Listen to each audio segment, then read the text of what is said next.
Yeah, we can do that. That'll be great, dude. All right.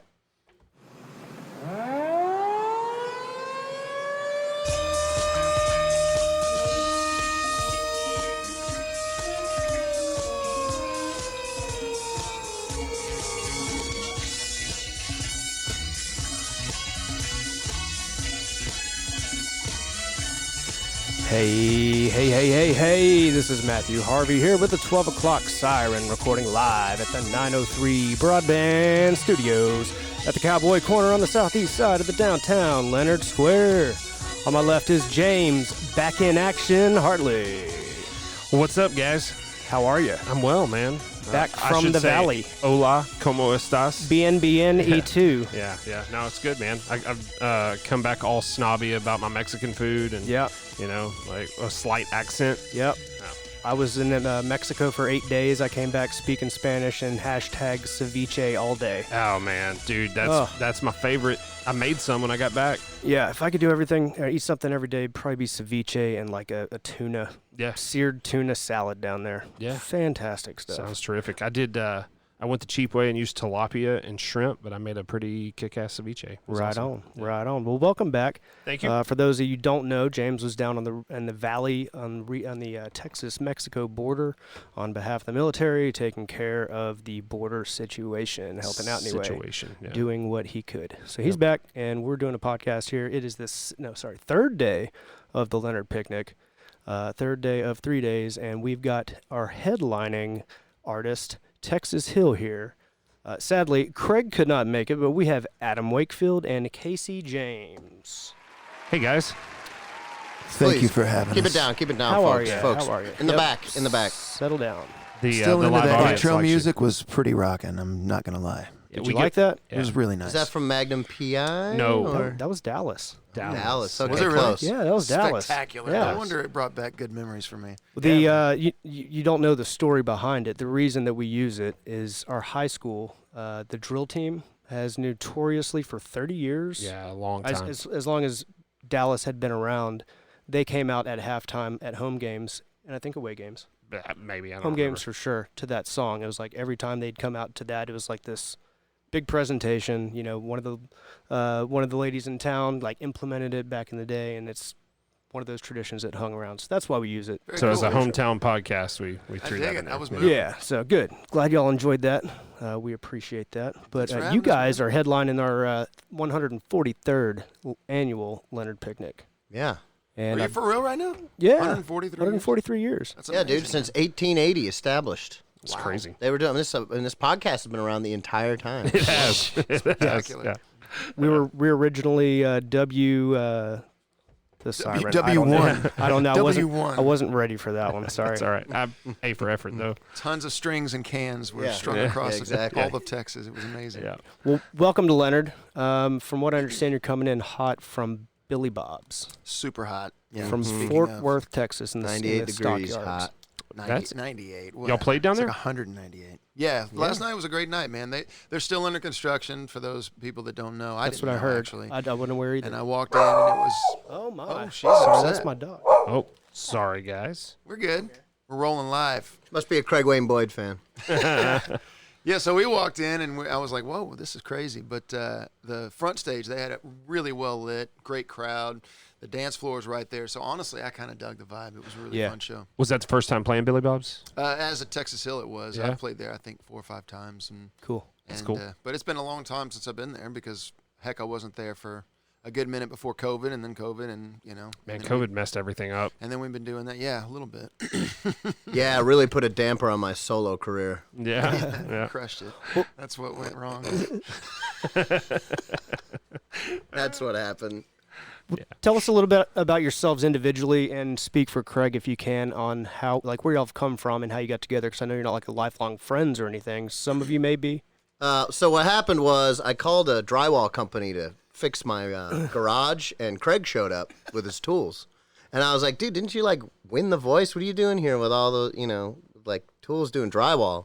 And he said he'd been, blacklisted in Nashville because he was a winner of The Voice. And so he ended up coming in with Is his that a thing? tools. And, Is that how it works? yeah. Oh, Yeah, I mean, I didn't get blacklisted, but Craig did, so unfortunately. Gotcha. Just apparently from the way he treated everybody at the show. I guess I don't know Now, what happened, but is this? like I need to know here. I'm coming in dry, I'm just guys. kidding. I'm sensing you're a sarcastic gentleman, and he's not here to as long as you wanted to go, baby. he's not here to defend himself. So I This don't is know. the best interview we are ever going to do.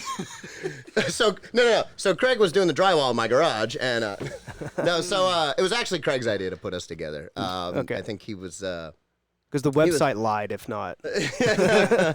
We're giving you the behind the scenes Yeah, scoop. No, VH1 it was version. actually Heavy, it was hard-hitting Craig's journalism. It was Craig's idea. He was just getting out of a record deal he had going on, and I was still in one I was trying to get out of, and we just kind of all randomly. I was met the at only same- one that I guess had something going. I don't know why I chose to do it. Yeah, hey. But I'm glad I did, honestly. Hey man, I was playing at Old Red downtown like 3 nights a week. I mean, don't. No, you know what? You got Like, $500 base pay down there, man. It's a lot. for me, I can say like I just thought it would be a fun side project, and it then COVID hit and essentially decimated the live music industry as a whole, and really changed the dynamic for everyone, and myself included. So I, looking back, I think this thing was it might have saved my ability to pay my bills, but furthermore, I've come to really love it and enjoy it, and now I'm kind of looking at my solo stuff as a side project instead of this. Sure. Kind of like the drywall in my garage. But yeah, Craig put it together. Just had an idea to I don't know. And I mean his side of the story, and he would say this is that he was fans of our voices, and as far as I'm concerned, I believe it when he talks about me, but not so much with Adam. I think he's just saying that. He's more to be just nice. into my aesthetic appeal. You got a really. nice guitar anyway, right? You can say sex appeal. Okay. Yeah. Now, were you guys all part of the voice like televised contest sort of circuit? Those guys did the voice, and I years ago did American Idol, which is why I think I've had any success at all, because this world it's not about the talent that you bring. Otherwise, I probably wouldn't be where I'm at. Then I really wouldn't have gotten. Exactly. We understand. But I'm very thankful that I had the opportunity, and it's led me to here, and so that's kind of I guess how we all are here, really. I'm curious about the American Idol experience. Can you talk a little bit about that? Like, what's the method there, or the process? I had never seen the show, so I don't feel like I speak intelligently about it, but I can tell you from going in not knowing anything about it, I really thought, I guess I wasn't expecting the amount of work that went into a very small amount of what people saw. Like, for example, I don't know, they did like a 30-second video intro or something like that. That would be like 3 hours. 22-hour day. No kidding, 3 hours of me sitting in front of the camera, with somebody, and so it's a very different thing than I thought it would be, and honestly, I also saw. I don't want to talk badly about it, so it's not really meant to be negative, but they could spin somebody that may not be the nicest of people into something that they weren't. You're telling a story at the end of the day. With editing. I really love all the other contestants. exactly. And there were no. I'm not trying to be mean or anything. Sure, Or talk bad about anyone, but I was thankful that I felt like they did a pretty good representation of who I am at the time. And even with among the other contestants, did you run into egos and? A lot more than I thought I would. And the weirdest part to me, and I'm sure Adam can speak on this too, because I think the dynamic of The Voice, I've never watched it, but I think it's a little bit more kind of pits people against each other. Am I right to say that? Sure. Yeah. Dramatic.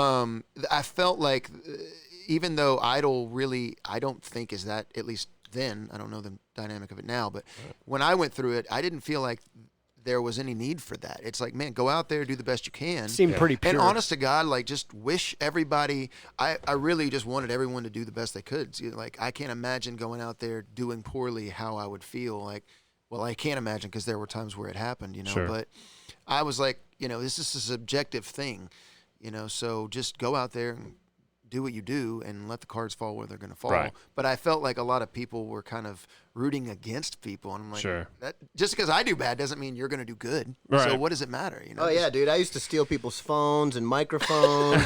And used to put eye drops in people's drinks. Is that why he's playing with a penny Yeah, right now? exactly. Yeah, I where's stole my his picks? pick. I wanted to make Mother sure. of- Oh man, well that's interesting. Yeah, I've always been curious about what the the quote unquote reality TV and how it is on the back so end. it can go, it can go either way. I'll put it that way. It can be reality. It can be really what something is and what's going on for real, or it can be edited to a point where it's really not any kind of Truth. And I saw all of the in between, and I think there was a reason for all of it for sure. So Sure. I'm not judging it, but there's definitely an element of television, a lot more of that to it than I think most people would imagine. Sure.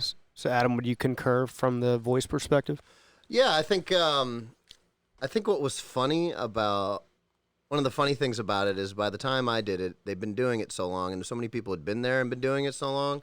My favorite was just watching, like, there's always like a couple bad apples in every bunch, and there'd be somebody like throwing a fit about something about wardrobe, or somebody didn't move their guitar over here or something like that, and they'd throw a fit.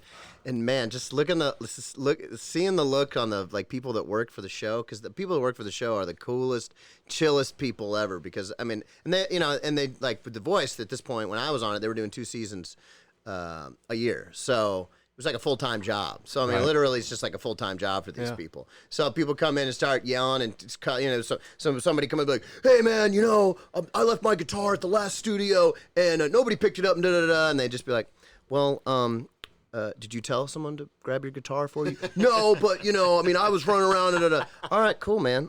So do you remember where you left the guitar?" "Yeah, I left it right there. It's not there anymore, man." Da, da, da, da. "All right, cool. Well, was there a personal assistant there with you that was in a van?" I mean, it's just watching them How does that play as being a contestant? Because you're basically interviewing. Like, did they take that kindly, or do they go, "Okay, he's good for a storyline"? You know what? I think somewhat. I think being cool and easy to work with does somewhat have an effect on how far you go on the show. For Positively? Sure. But I concur. You don't get but I do have rewarded to for say, bad behavior. I do have to say, on my season, one person who was the absolute worst person to work with on the entire show made it all the way to the finals. Really? So there's also Were they that as talented? well. Like super talented?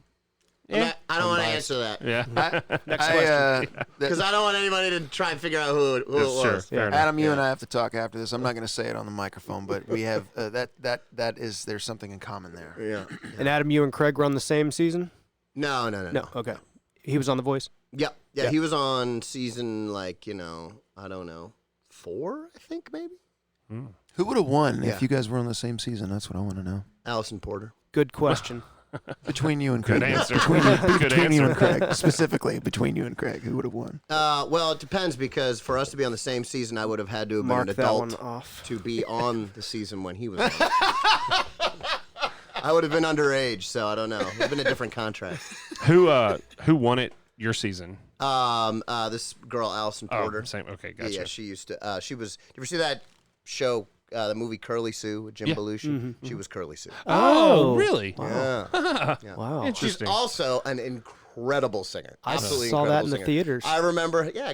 See, Yeah. sometimes I Nope. tell people that, like True younger story. folks, and they're like, "Baloo-hoo-hoo," and I'm like, According to Jim, I believe, is yeah. how you might know. I mean, Mr. I only Belushi. know of Jim Belushi because of John Belushi. Sure, But, yeah. Unfortunately for a lot Well, I of people. learned but- later after seeing Curly Sue that they were brothers. Yeah. I was young. So, Well, Belushi is a super common name. I don't know if you guys Right.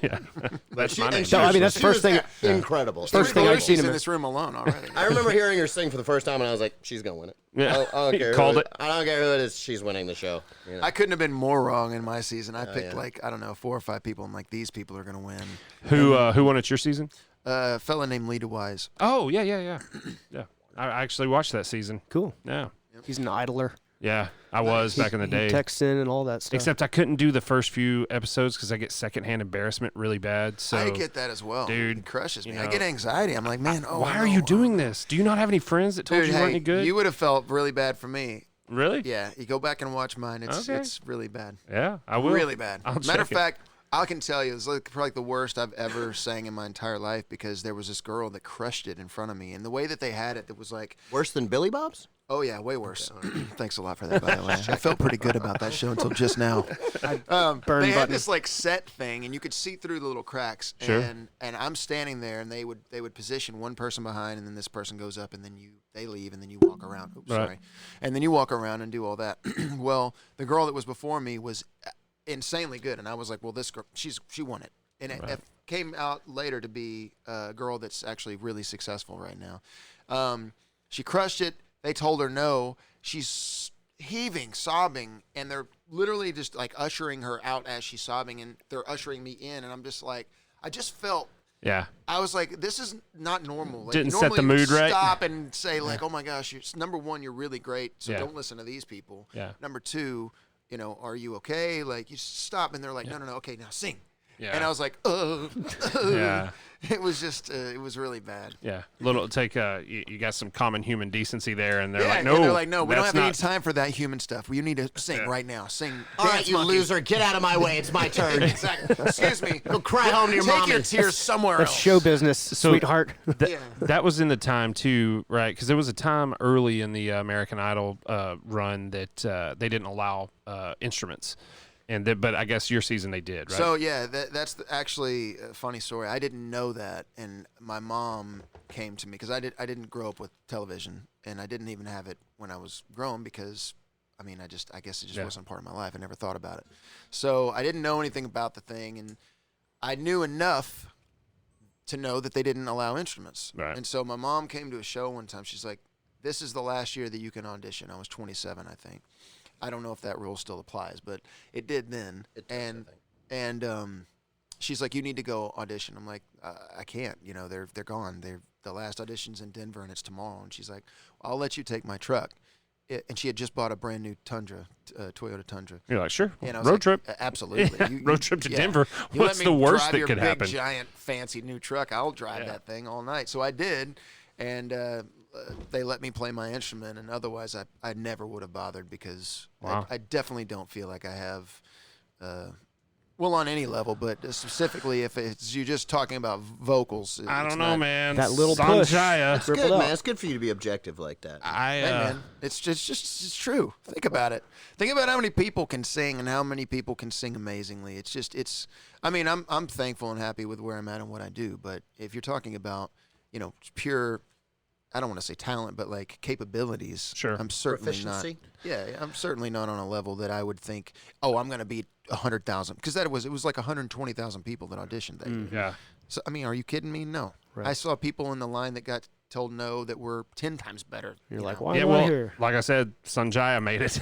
There you go. So that dude. I don't know who that is, but I'm guessing he's not. He was a far finalist, and it was a very strange thing. Everybody's Yeah. like, I mean, I like the guy, but can't sing. right. Well, see, so. there you go. Yeah. Who was the Asian guy that made it far? Paul Hahn or something like that. Oh, there was William Hung. William Hung. Yeah. Yeah, I yeah. have a picture with that guy. did you Is it really? Yeah, when we did the final show thing. Yeah. Yeah. He was a he's novelty, though. Super Paul sweet Hung. guy. Hung. William Hung. William Hung. Yeah. What am I thinking Paul? I don't know. Man. Never heard so many guys say hung so many times. Geez, sorry. Hey, you haven't listened to this podcast Thought very this was a much. family show, guys. What's Stick going around on? for the Yeah, I was recap. going to say, I think I saw that movie. So how did everybody connect and form the Texas Hill?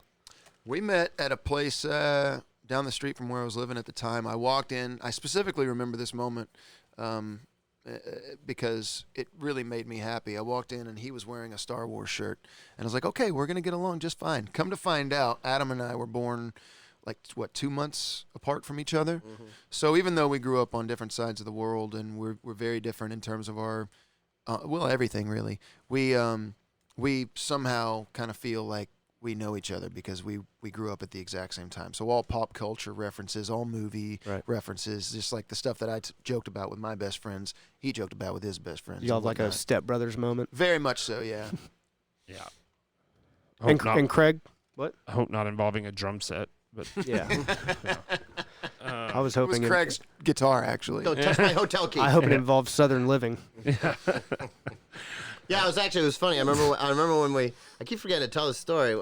I remember when we got together for the first time, the three of us. There was a country duo that is pretty popular. That I think I knew the dudes. I think maybe I think all of us might have known those guys, but there was a vocal duo that was in there at the same place eating lunch, and the three of us walked in, and I remember walking by them on the way out and be like, "Hey, what's up, fellas?" And they're like, "What are you guys doing?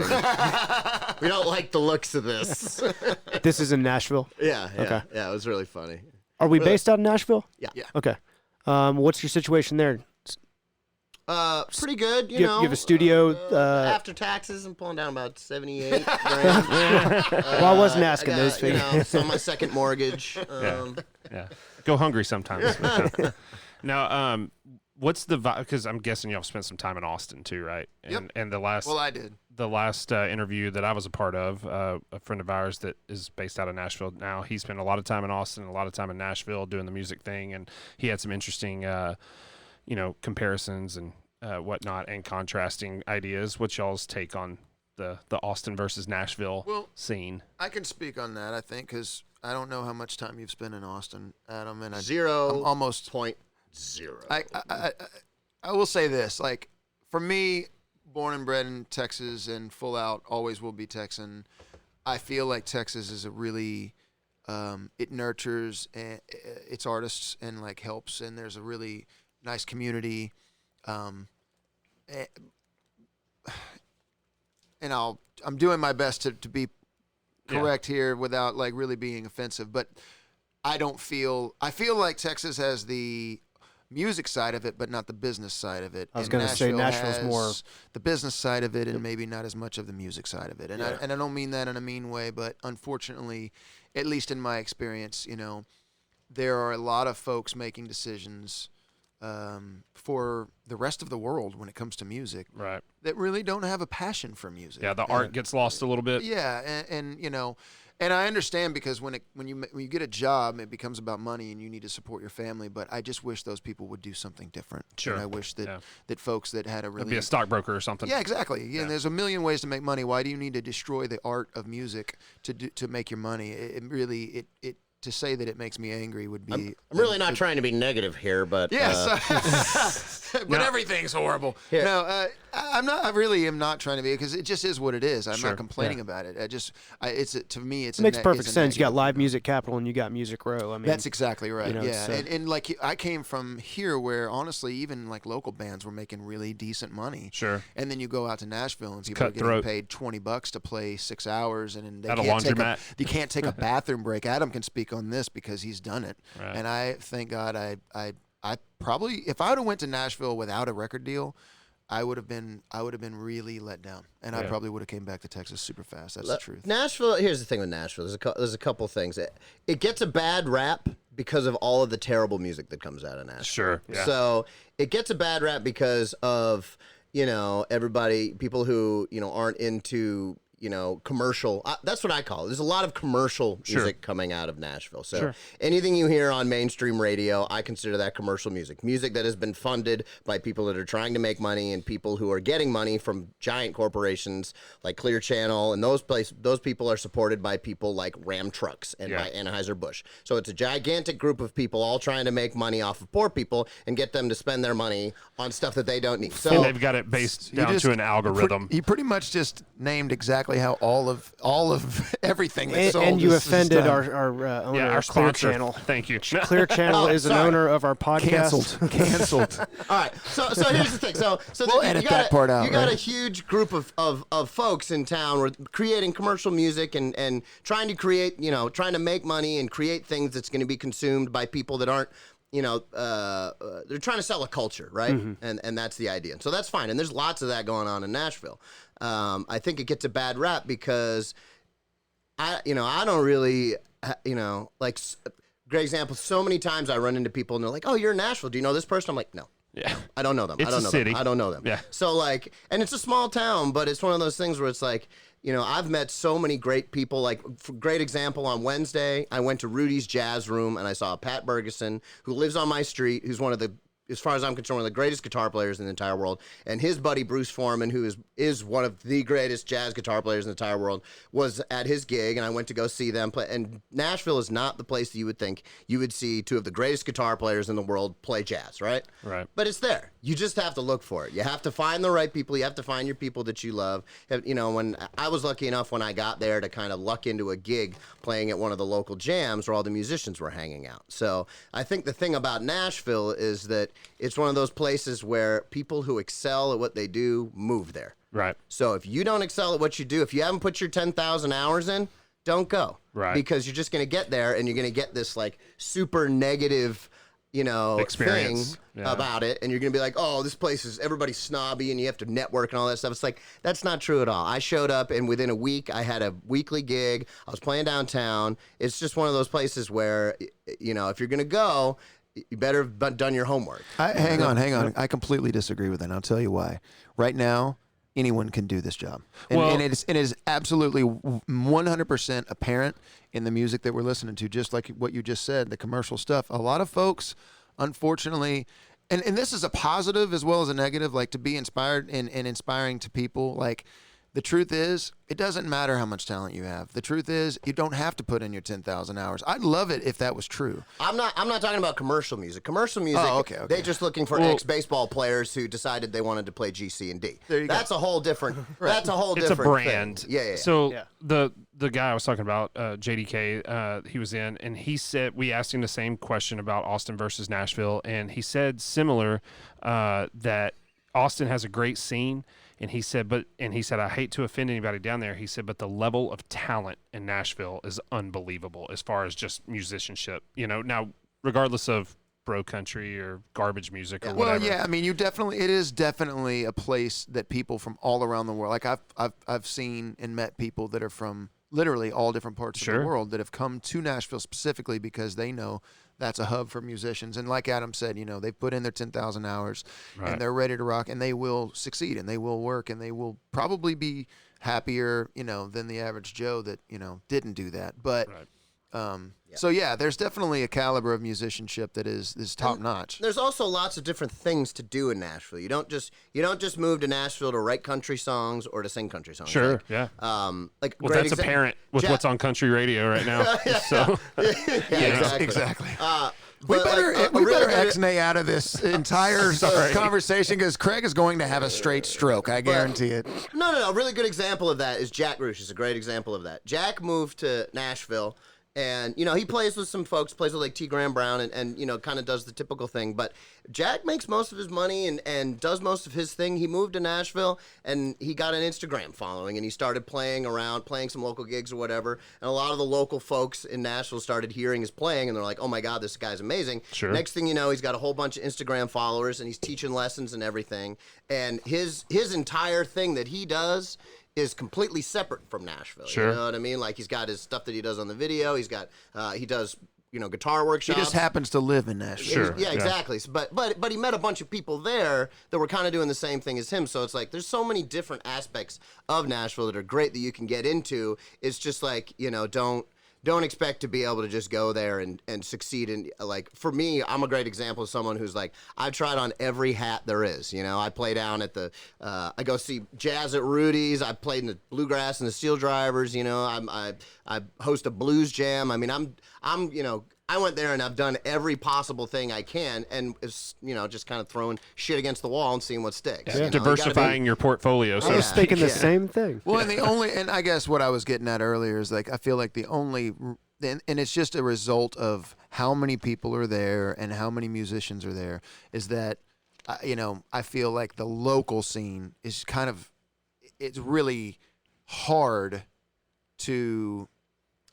Well, you just, like he said, you just have to be one of those people that have put your 10,000 hours. Sure. If you're going to do it locally. Like, if you're going to try to make actual money. You got to hustle at the end of the day. In town, which you're probably not going to do. It's just like, I don't know. I guess it's just a different tough. thing. It's tough. And you got to find your group. You got to find your dudes, there it is. You know? Find your You got to people. find your folks that are doing the kind of music that you like and doing the kind of thing that you like. And it's all next there. subject. Yeah. Tell us the how you got the name. All right, this is you might think that Texas Hill. You might think it's a Texas-based name origin. I thought it was pretty this is cool. a phenomenal story, and I'll let Adam tell the most important parts of it. But I have to hit a few high spots. We started with, I think it was Adam saying, "What about Texas Hill?" Started right there. It was right then. Yeah. That's usually not how a band finds its name. Well, no, wait. It gets better or worse, I should say. It's usually like banana pudding country or something like that. I shot it. I'm like the most proud Texan of all that you've ever met, right? And I shot it down because I was like, look, man, we don't want to have everyone in the world think that we're just doing one thing, which would be a Texas thing. You know what I mean? And Texas music is all over the board, so it wouldn't really be a bad thing. Obviously, we changed our minds, but we then went through, I'm not kidding you, like 1,000 different names. And we always found some reason why not to name the band that. And then I had an epiphany, and literally the sentence came out of my mouth where I was like, look, we're always going to have some reason not to name our band something. Right. All we really need is a few good reasons to name our band something. Sure. And I'll leave it to Adam to tell the reason that we actually named our band Texas Hill. So it was the original band name for the band I was in when I was in middle school at that time. So my brother was in high school, and he had a band with all the guys locally in New Hampshire. And we all lived at that point, we were moving around a lot in town from different house to house. And at that point, we were house sitting for some friends of my mom and living in their house. And it was on a road called Texas Hill Road. So we thought Texas Hill would be a cool band name. So that was my brother's band that he had put together with a bunch of folks in town. It was senior year. I was going to school senior year. They'd all put it together. Some guys had come up from Georgia, a singer, and it was just a singer, but they had a full band of folks, all people I was jamming with, and they ended up moving down to Dawsonville, Georgia. The plan was I was going to go see them. I was going to go join the band after high school. I didn't tell my mom this. I was applying to college and all that kind of stuff, but I was planning on going down and joining them in Georgia. Planning on faking a student. Right, yeah. And College is going great, Mom. I'm really glad I did that, because by the time I'd graduated high school, everybody had been doing meth, and things fell apart from there, as you can imagine. Yeah. And so folks, the band broke up by the time I was done with high school, and so I ended up going to music school. But it was like, I remember kind of crushed my brother, man, because it was like his big thing. Sure. Me and him started a band later on that was named different, and did that. But it was like the first big band name that we had, so I figured it would be fitting to revive it one last time, baby. Texas Hill's Last Stand. And Craig is from Texas as well, right? Yeah, and that was another thing. I literally grew up on a hill in Texas. Yeah, it was pretty random. Yeah, and Craig's from Texas as well, and so it's not just a clever name. Yeah, exactly. Right? It was like two guys from Texas, and then the guy that grew up on Texas Hill Road and had a band with his brother, called Texas Hill, and now, we kind of, even though we definitely have our differences of opinions, we feel in a lot of ways like brothers, because we spend so much dang time together. And sure. We fight a lot like brothers. So that's cool too. Kind of carrying the torch forward on a new iteration of an old band. That's exactly right. Yeah, in memory of, and just so lots of great reasons to name the band that, and we've just.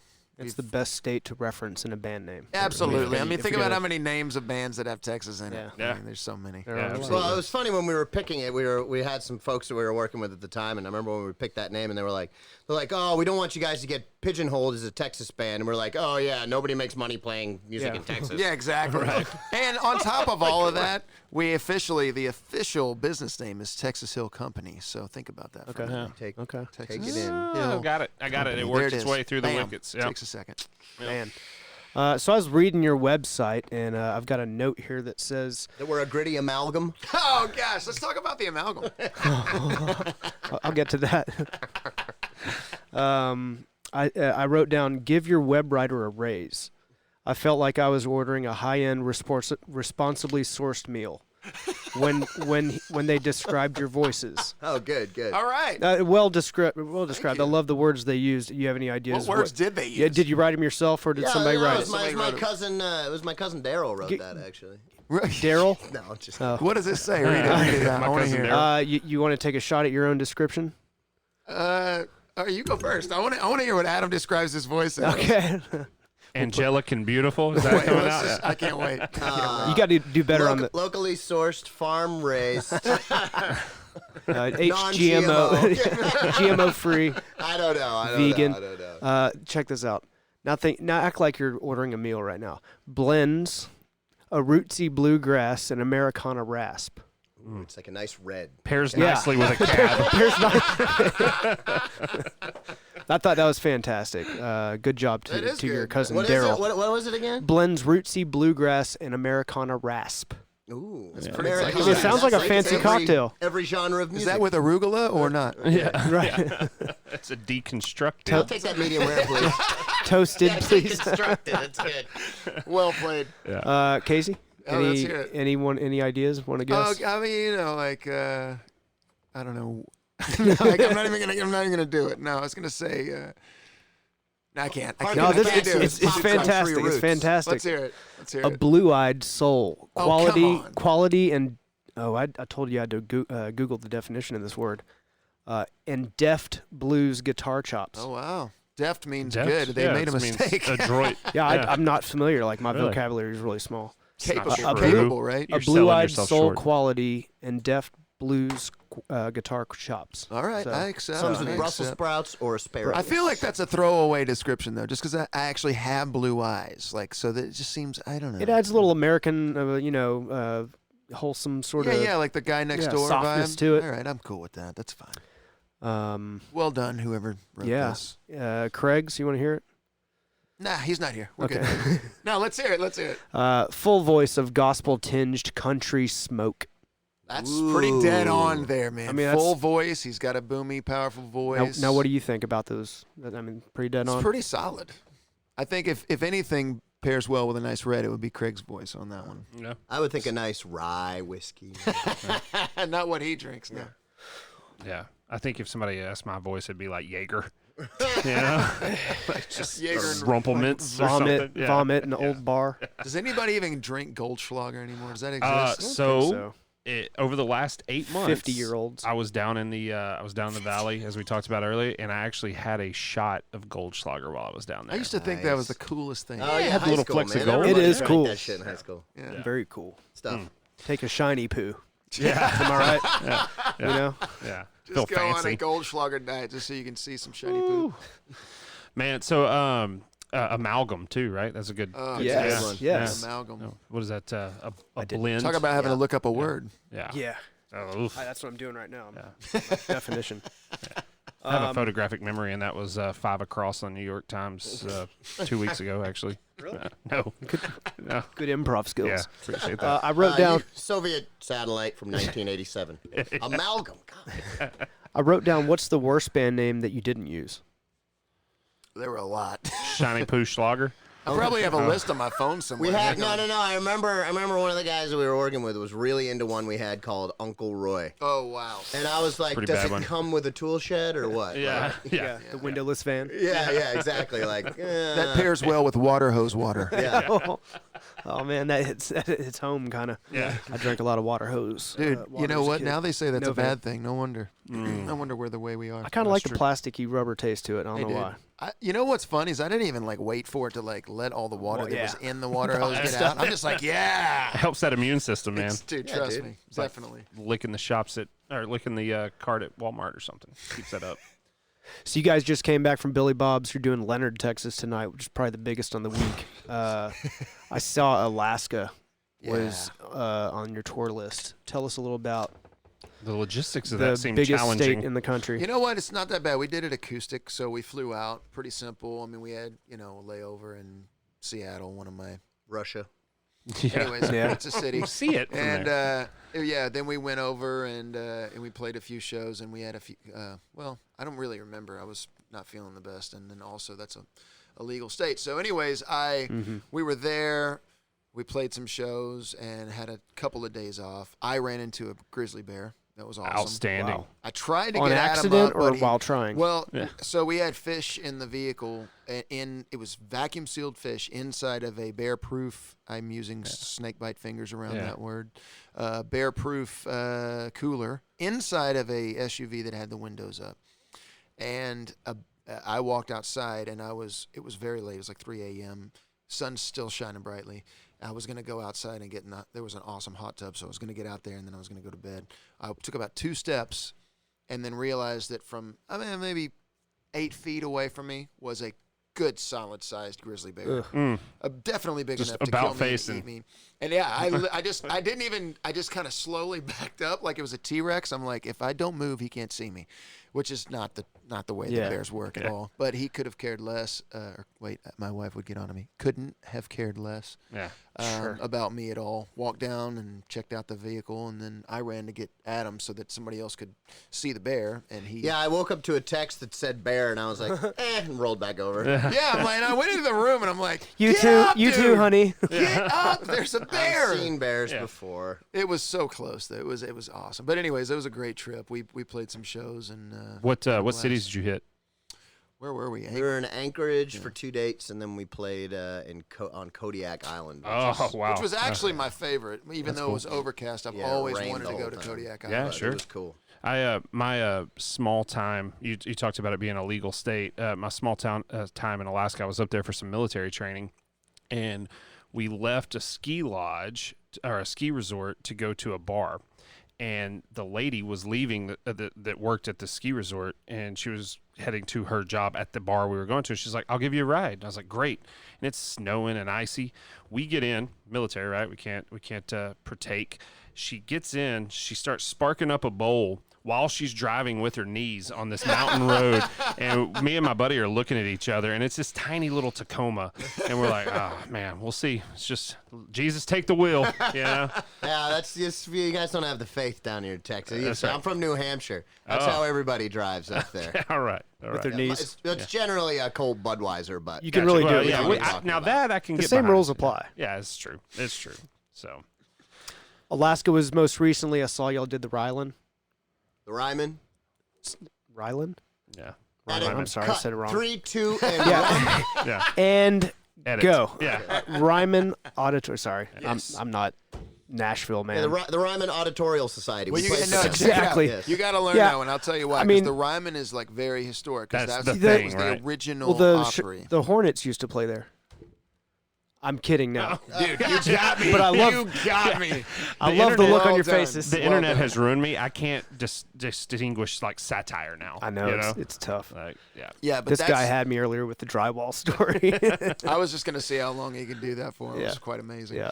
No, the Ryman is a really historic place, and that's where the Opry began. And so, like, you go in, and there's so much history. And honestly, not to sound weird, but I when you walk into the place, you really do feel the power of the location. And I feel like that's super rare for me anyways. I wouldn't, because I didn't know it was called. Yeah, you wouldn't feel it at the Ryland at all. I can guarantee it. But, over my head. But the rooms are just really neat. It's pretty much as it was back in the day.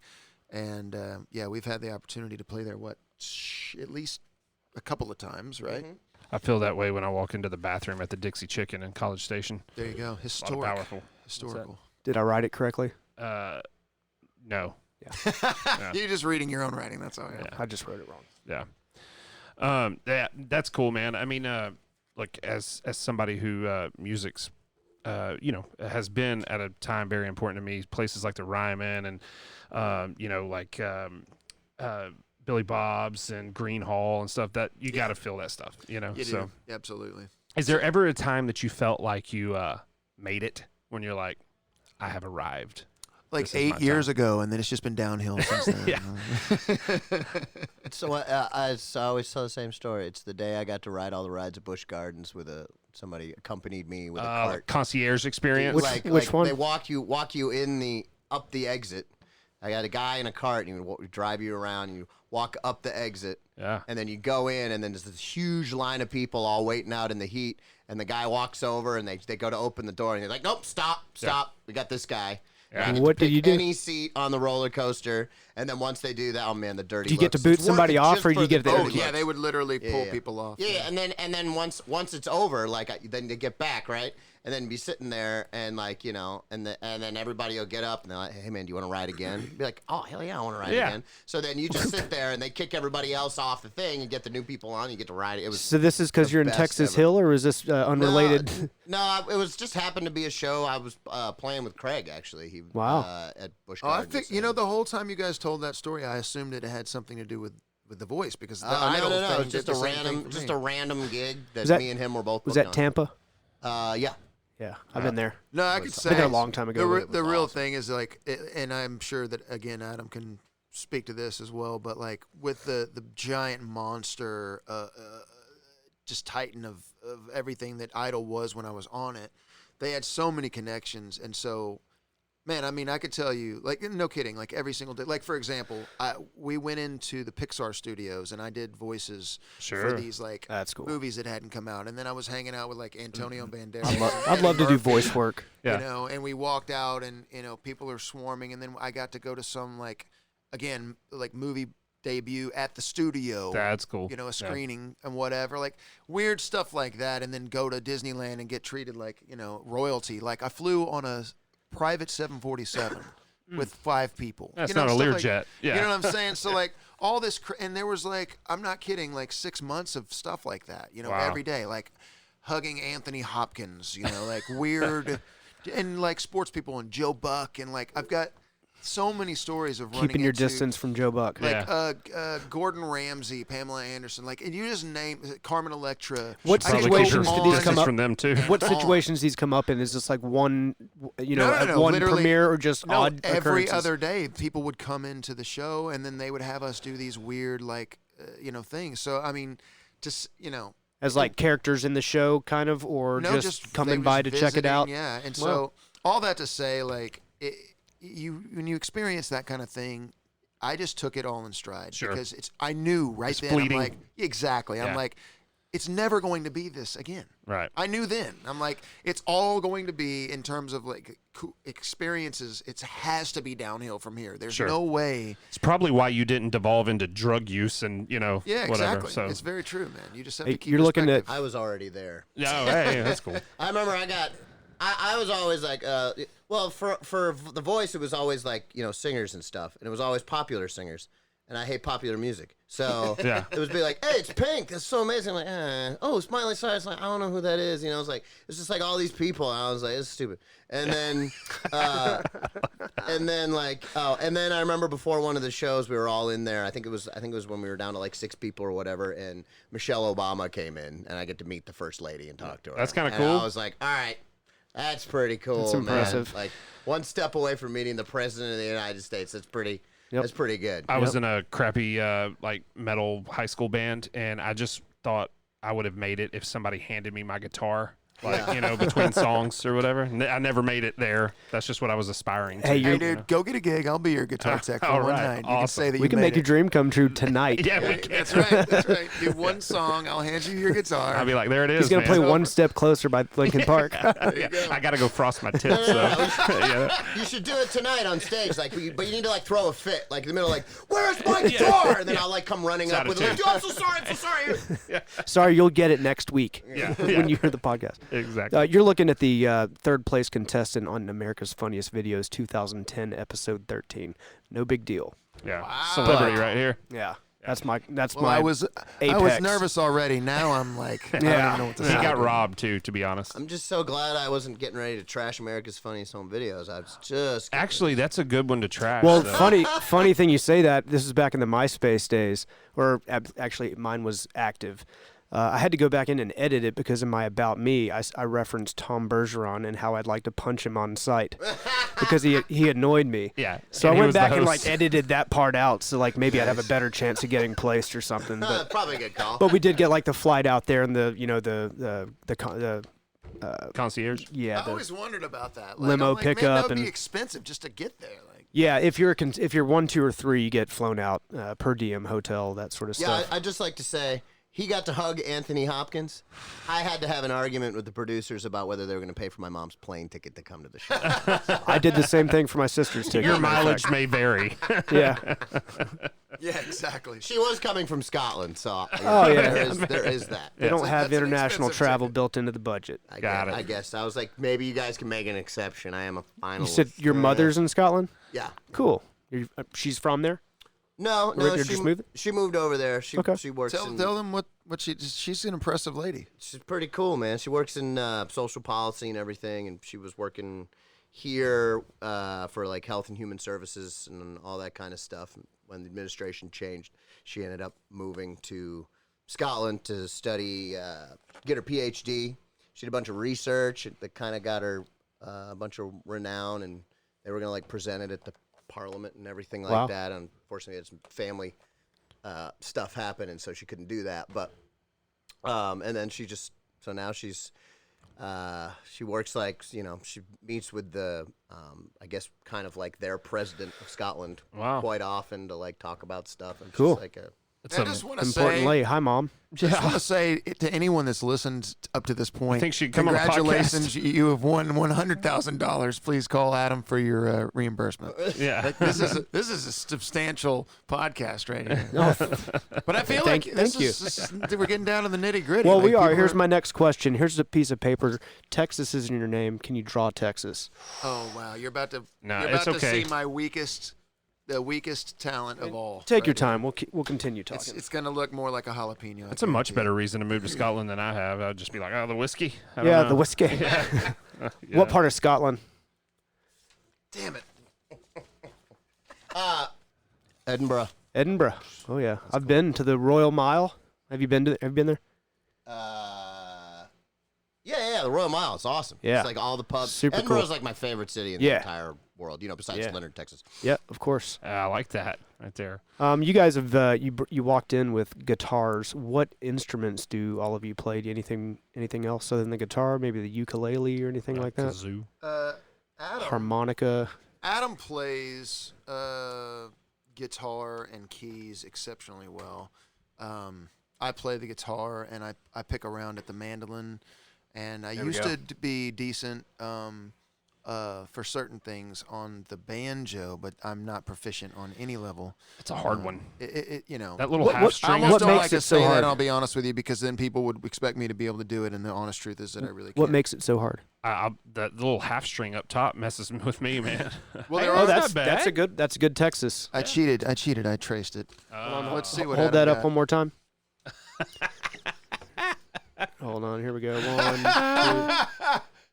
One more sec. All right. And what Adam drew is from watching the Yeah. movies. He thinks that everyone Guns. in Texas owns a gun, which is close. There's but one in my truck right now. I got Guns, one in boots, right and a cowboy on my hat. back right now.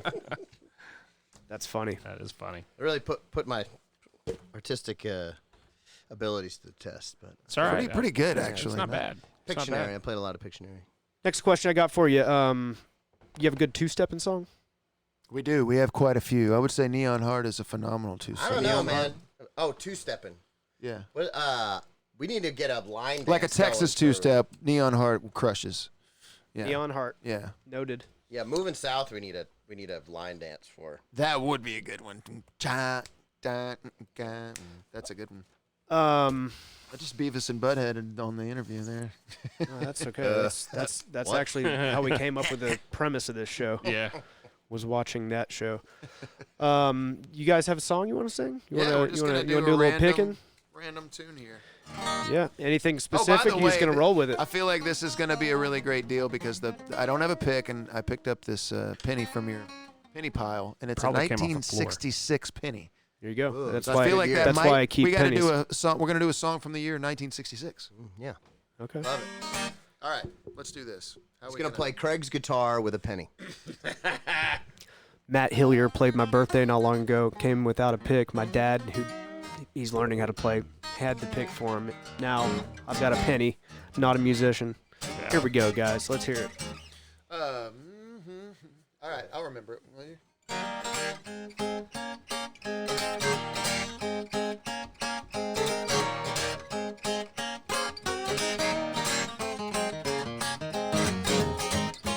Yeah.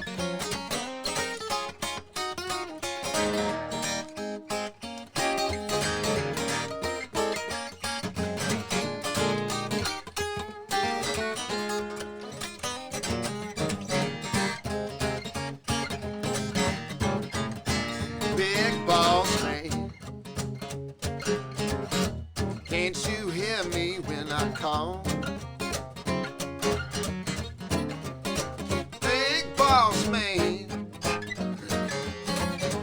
can't you hear me when I call?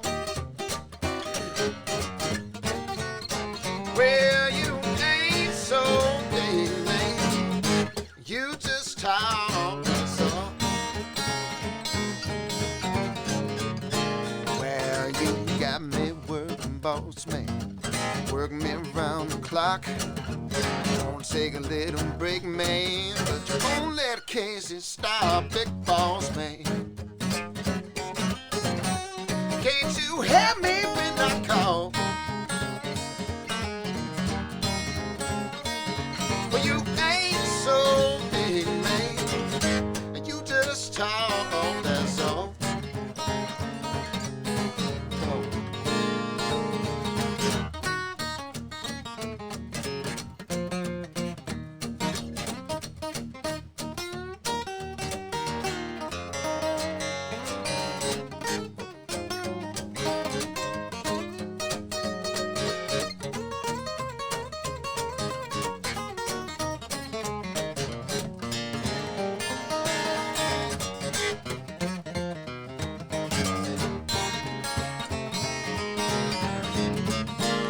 I'm gonna find me another boss man, one that's gonna treat me right.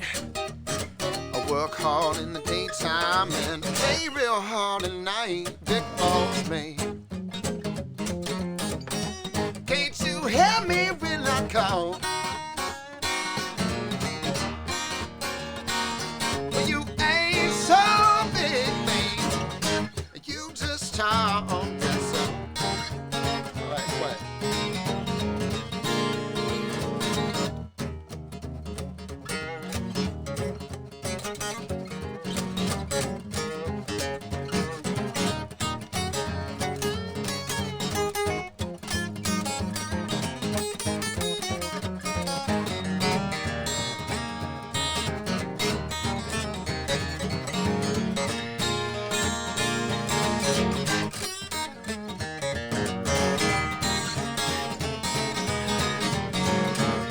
Well, I'm gonna find me another boss man, one that's gonna treat me right.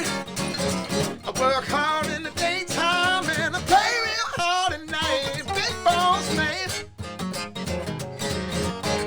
Can't you hear me when I call?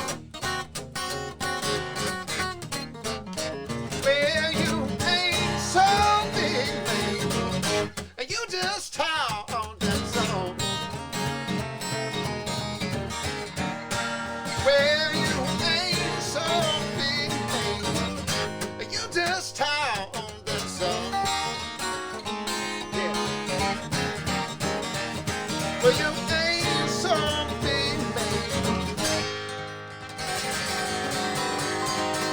I say you just talk, that's about all.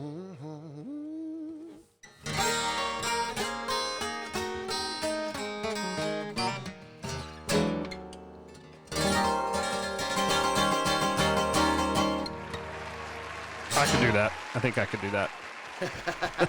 No, that was awesome, guys. It's not Thank hard. you very much. Actually, I have a video on YouTube called The Blues Kid. Go check it out. I teach you how to do all of that. All In right. about 30 seconds, honestly. Yeah. I'm only using about 3 notes, and I just crisscross them in different ways. That's impressive. Interesting. It's pretty easy. I'm musically illiterate, so I mean, fantastic job. Yeah, man. I, Well I done. can hold a guitar. Yeah, That's about I can it. I can pass it to you on stage. That's If only I that's knew. really all you need to be able to do nowadays. That's all I can do. That's true. That's true. I can auto tune. Yeah. Yeah. I had one more other question for you. One song that you might say sums up your trio as musicians that y'all both or all three, enjoy singing or playing together. Man. If you were to choose one song of your catalog. That's a really tough question because I feel I like mean, for me, it'd be "Love Me When I'm Leaving." All right. really. I was about to be mind blown. Yeah. No, I mean, I think the thing about us that I find so interesting, and that keeps me excited about it is how diverse the band is.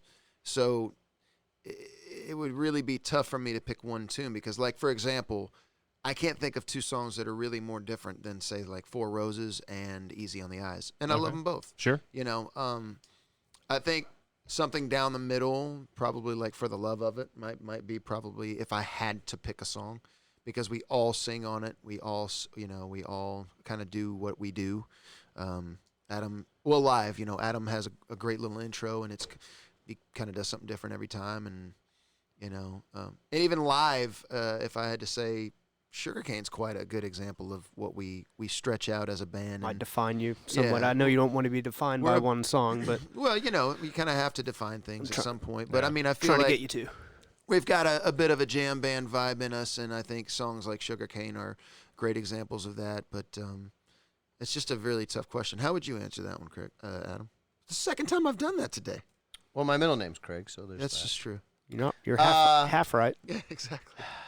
I mean, I don't know. It's tough. I mean, I think like Heaven Down Here's a good song. It represents kind of everything. I didn't think about that we do a lot. The title track. Everybody sings on it. And it's like the Allman Brothers, but it's definitely got more of a rootsy, like kind of, I would say old school country influence on it. It's definitely like Southern rock influenced. More on on a rootsy side. So it's got that. It's got all the harmonies singing. It's got lots of jamming in it. Yeah, there's a lot going on in there. And on the tracks, in terms of like if I'm listening to the record, that is without a doubt my favorite track, mainly because of the slide playing in the song. Cool. It really is. It's such a throwback to the Allman Brothers and just the whole vibe of the thing. I should have asked this earlier. We're coming down to our time here, but for you two in particular, I won't have you speak for Craig, but what are a couple of influences, like especially early on, like way before this, when it really got you into playing and got you excited about music? Kick it. Well, I mean, I grew up listening to like the Allman Brothers and Crosby, Stills, Nash, and my parents were hippies. Sure. Still are, I guess, technically. It's not just a phase. No, they're definitely both still tree hugging hippies. So sure. So I grew up listening to all that stuff, but for me, I always went through phases of I would just dig in, head first into something, jump in head first. So I think Ray Charles was a huge, long obsession for me, and sure. Stevie Wonder. Is that where the Keys came from? Yeah. Honestly, the Keys came from we had a piano growing up, so sure. It was play piano or don't. Or play spoons, I guess. Sure. So, Sure. And my brother played spoons, so I had to play piano. But yeah, I mean, for sure. I mean, not to mention it's just the superior instrument over all the other instruments, so there's that as well. But yeah, so I don't know. Ray Charles is a big one. Greg Allman and John Prine as far as songwriters go. It doesn't get much better than him. So I think those are some big ones for me. Sure. Yeah, I was gonna say something similar, which is I went through phases, and they were extensive. I mean, it would take a lot. I'll do my best to make it quick, but when I was little, I listened to a lot of older country, so like Don Gibson sure. and Don Williams and Merle Haggard, and in coming forward in time, from the 50s all the way to like say the 80s, ending up in like Hank Jr. Sure. And Randy Travis, and the guys that kind of started in the 80s and went into the 90s, like the Randy Travis guys and the George Straits and John Anderson, yeah. Absolutely, man, Seminole Wind, all that kind of stuff, So then I went into the blues really, really heavy, specifically Texas blues, like Freddie King and well, I'll tell you what happened is some of my family liked Stevie Ray Vaughan, and he really was a gateway drug to other blues artists and sure. the guys that he grew up listening to, like Albert King and Freddie King and all those guys and stuff. And then I got into metal, and again Texas. Like who? Pantera. Okay. Big time. Right. Yeah. Oh, how do you feel about that reunion show they're talking about? I don't know what's gonna. I mean, you got. I don't know. Is gonna be all the guys? Is that why I saw today that Vinny said for, any replacement would be unacceptable or something like that? And now with Vinny and Dime gone, it's just really two of the. Vinny's not. Well, he's dead. Vinny died last year. Last year. My God, I did not know that. They tore his house down like 3 weeks ago, 3 weeks like ago, a month yeah. ago, something like that. Yeah, That's it's a brutal. shame, man. Well, Yeah. then, you know, I mean, It's not a reunion show. It's- No, you don't put Yeah, it's Pantera like- back together. You It's can't. like saying not possible. Skinner nowadays. Yeah. You know? Yeah, It's exactly. like, well. Though, And well, that's I mean, and that's fine for like Journey. here's the thing, though. You know? If you're a drummer, Okay. then Vinny was your guy. If Yeah. you Yeah. were a guitar player, then Dime was your Dimebag dude. or Yeah. Yeah. Diamond, whatever. But let's be honest, man. Phil Anselmo, in terms of the vocals, Oh, Dude, crushes it. pretty sick, man. Yeah. Yeah. Anyways, went past that, and then did we just become best friends? Yep. And then I got into Southern rock and Sure. Skynyrd and Allman Brothers and all of that phase. And then I went kind of new age right around the time Rage Against the Machine happened, Yeah. which I really just got way into those guys and Soundgarden and the whole Seattle. And the message, the Rage Against the Machine message as well. He was really into Oh, that. you know okay. what? Yep. Actually, that's. I'm not going to be totally against that in a lot of ways. But anyways, so there was just a lot of different, and then I got into. It doesn't matter. There's so much. It could be endless, but Sure. very much the same as Adam. I feel like one of the things that is really great for artists, musicians, I should say, is to be well versed in music and to know, Sure. a lot of different styles. The one thing that kills me is when people say they listen to everything, and then I find out that they listen to That annoys me mainstream too. country music, They listen to radio, the top and 40. rap. Yeah, Is and what I'm they like, listen to. that's not no, everything. No, you don't, because you're It's- going to say you hate this or that. Yeah. Yeah, well, and it's what's different about nowadays too is like, because we work, with a lot of musicians, and I interact with a lot of musicians in Nashville, and what's so funny is like, it used to be everybody grew up listening to the same thing because there was no Spotify, was no Apple Music, there was no subscription thing. Whatever music was coming out is what people were listening to. So like when me and Casey were in middle school, we were listening to Rage Against the Machine. Yep, And exactly. when we were in elementary school, we were listening to Stone Temple Pilots. Yeah, you know what I exactly. mean? Like everybody listened to the same thing because that's what was coming out, and that was the thing. It physically got passed around. Yeah, and so everybody, thankfully, it was everybody good had, music. and everybody had common ground. Like everybody was coming from the same place and everything. And so nowadays, it's like it's Commoditized. Like, well, now everybody listens to like what spot. Everything's available on Spotify. Yeah. And so instead of buying like a CD and listening to the whole CD, Now you and then listen to listening again- bagpipes and a chainsaw and like some dude on the the voice Yeah, box. so it's and- weird. Everybody comes at it from a different angle, and that's the thing is like it's just going to be interesting watching, what kind of effect that has on how musicians interact and how creative spaces are created. Well, you even saw it in the early days, even before digital. Like there was a time of regional hits because in Chicago they were playing this, but then as the big conglomerates got up, then it was national hits and so forth. So it's definitely an interesting time in music, especially with the commoditization. I would do say. feel like as a whole things are looking up in the music It's industry. very optimistic of you. I really do. Yeah. I've gained some hope that all is not lost because of the amount of ways that people can take in music and make music and get it out there. There's a lot of cool stuff going on. A lot of talented people out there and too. I feel like people are searching.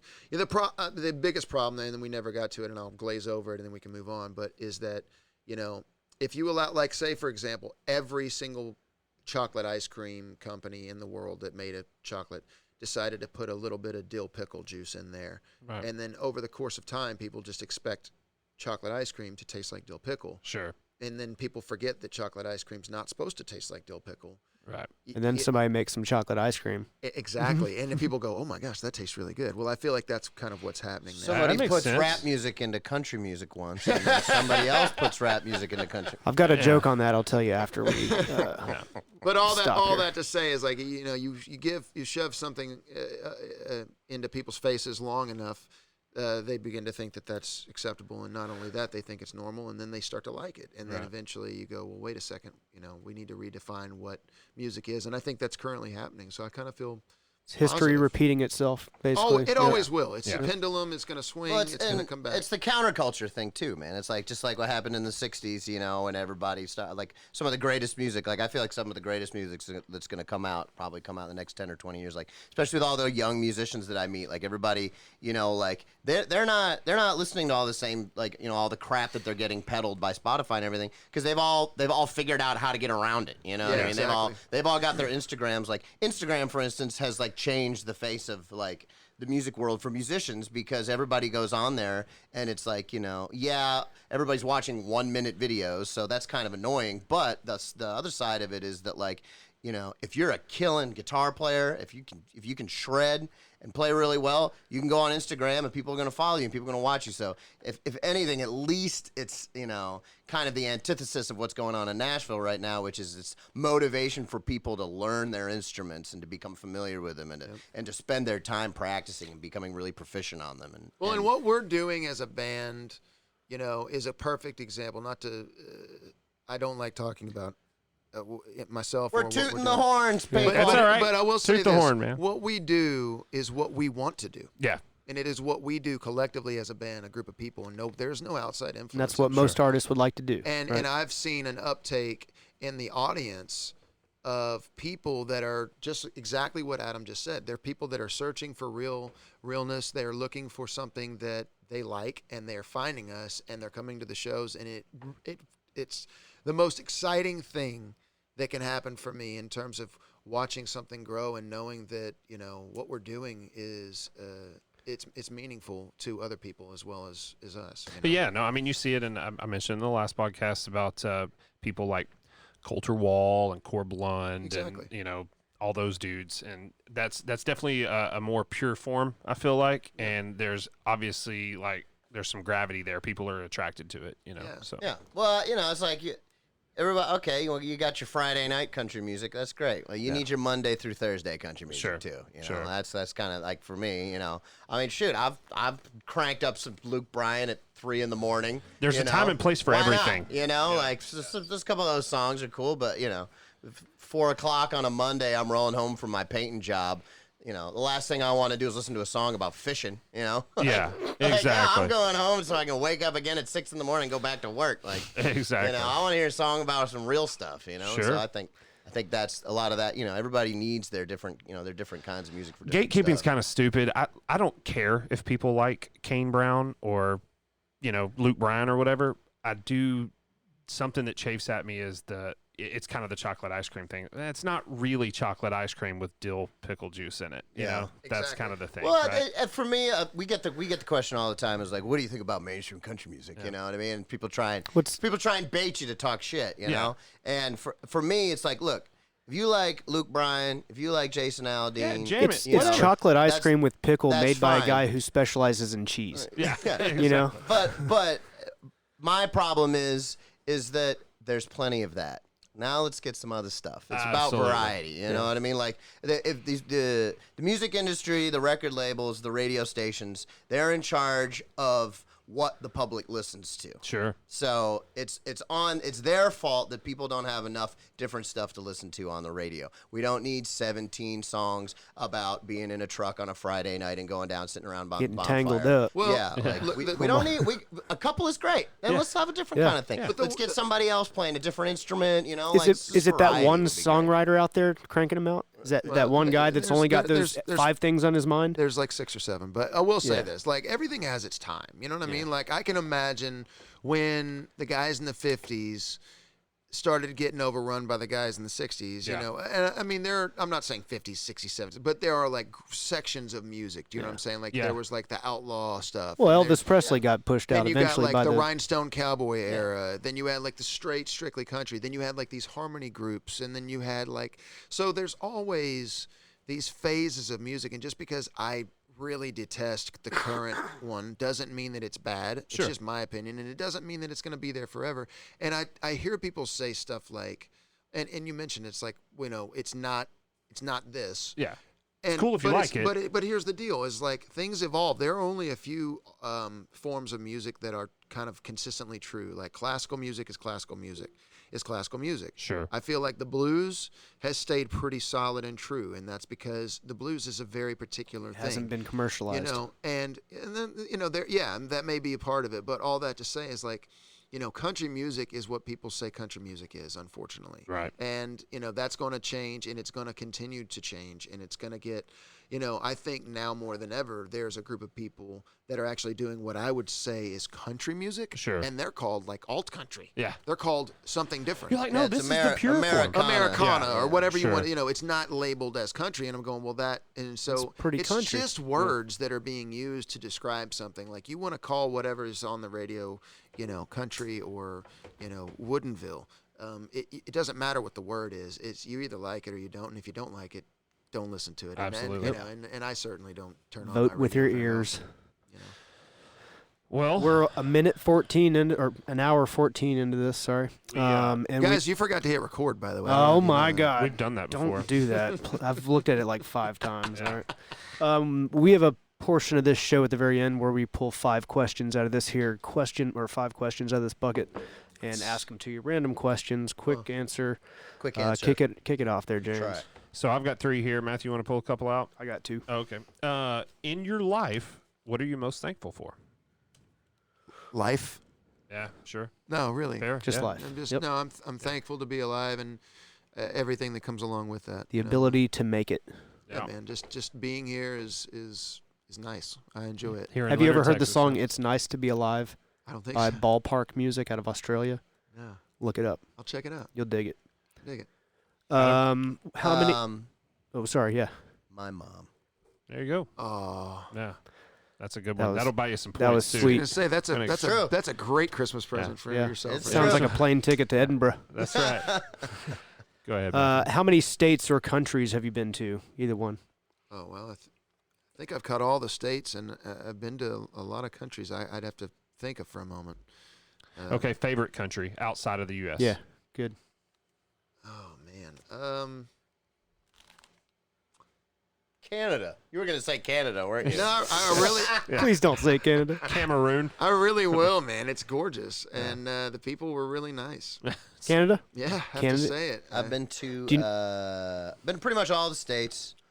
Been to France, been to England, Wales, Denmark, Mexico, Costa Rica, Canada. Canada. I don't know. I think out of all of them, oh man, that's a toughie. What's my favorite foreign country? Texas, I guess, would Yeah. be my favorite. Hey, I I'll was take going to say correct Alaska for answer. a minute. Yeah, that'll work Correct answer. too. All right. So, most unusual thing you've eaten? Balut in the Philippines. I watched that. I watched the That reaction. Summarized. I watched the 3 Sheets Philippines episode last night and had that same reaction. Yeah. Man, He looks like Zane Lamprey, kind of. Kind of does. Oh. I don't know. I mean, I used to eat spider legs in 4th grade. Okay. Oh yeah, you know what? As a kid, I ate a locust.